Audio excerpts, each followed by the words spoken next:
আসুন তাহলে এবার অ্যাডোব ইলাস্ট্রেটরে রিয়েল টাইম কাজ করার জন্য যে অপশনগুলো বেশি ব্যবহার করা হয়ে থাকে সেরকম কিছু অপশন নিয়ে আমরা কাজ শুরু করি।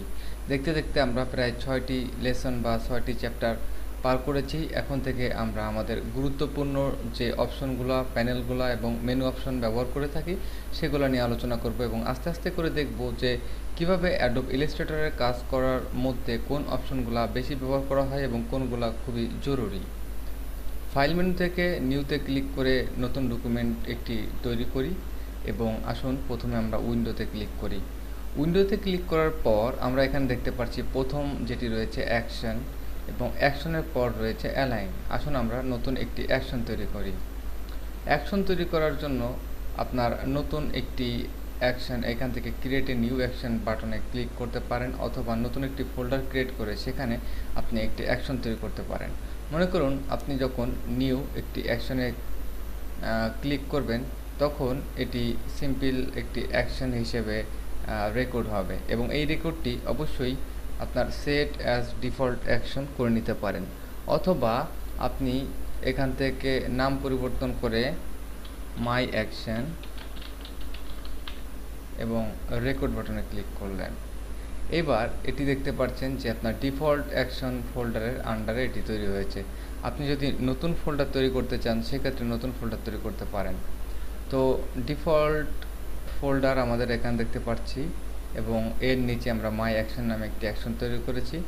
এবার আমরা এখানে একটি অবজেক্ট ড্র করলাম, তারপর এখান থেকে আমরা কালার গ্রিন কালার সিলেক্ট করলাম এবং আমরা জাস্ট এখানে কপি করে চারটি ডুপ্লিকেট করলাম এবং স্টপ। এখন যদি আপনি সবগুলা ডিলিট করে দেন এবং এখানে দেখতে পাচ্ছেন যে আপনার ফটোশপের মতো অ্যাকশন তৈরি হয়েছে। রেক্টেঙ্গুলার টুল এবং কত হাইট এবং কত ওয়াইড ছিল, সেট কালার, মুভ এবং ট্রান্সফর্ম অ্যালাইন। এখান থেকে জাস্ট ক্লিক করার পর দেখতে পাবেন সেম ধরনের অবজেক্ট ক্রিয়েট হবে এবং বারবারই ক্লিক করার পর একই জায়গায় আপনার এটি তৈরি হবে এবং আপনি ইচ্ছা করলে এটিকে মুভ করিয়ে ডুপ্লিকেট করে নিতে পারবেন। এটি হচ্ছে আমাদের অ্যাকশন প্যানেলের কাজ।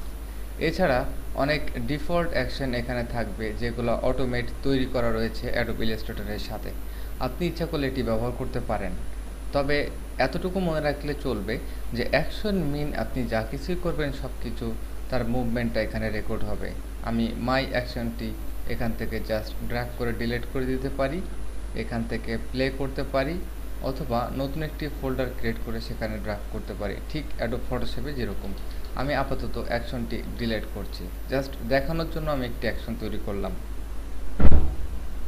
এরপর আপনি উইন্ডোতে ক্লিক করে এখান থেকে দেখুন নেক্সট অপশন আমাদের অ্যালাইনমেন্টটা খুব গুরুত্বপূর্ণ একটি প্যানেল অপশন বলতে পারি বা অপশন বলতে পারি, যেটি আমাদের সব সময় দরকার হয়। আসুন তাহলে নেক্সট ক্লিপ থেকে আমরা অ্যালাইন নিয়ে আলোচনা করি। আপাতত দেখলাম কিভাবে বেসিক একটি অ্যাকশন আপনি তৈরি করতে পারেন। ধন্যবাদ।